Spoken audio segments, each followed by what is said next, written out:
Од 12 февруари официјалната употреба на името на Северниот сосед е Република Северна Македонија. Краткото име Северна Македонија.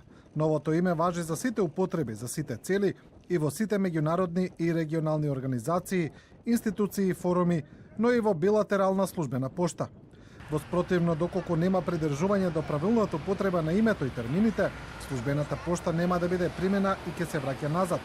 Пишува во информативното циркуларно појаснување од грчкото МНР, испратено до јавните служби, со употреба и насоки за употребата на термините и правилно имплементирање на договорот од Преспа. Правилно е да се користи влада на Република Северна Македонија или влада на Северна Македонија, министерот за надворешни работи на Северна Македонија, а не македонска влада или македонски министер. И ова важи и за сите приватни субјекти финансирани од државата. Поранешниот грчки министер за одбрана Панос Каменос во интервју за грчкиот телевизиски канал ТРТ тврди дека бил измамен од премиерот Алексис Ципрас за Преспанскиот договор и провокативно вели дека Скопје не е закана за Грција. Αντιφρονούντες και χώρες οι οποίες βρίσκονται σε σύγκρουση.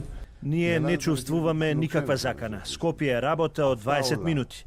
Ако трупа тенкови реша да ја преминат границата, ќе стигнат до другата страна на Скопје. Ќе стигнат до Србија.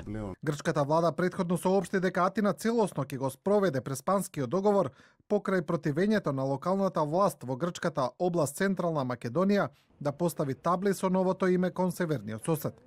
Во државава, председателот Ѓорги Иванов се уште не ја менува својата веб страница, каде се уште стои Република Македонија, а од владата најавија санкции за администраторот за употреба на неуставно име.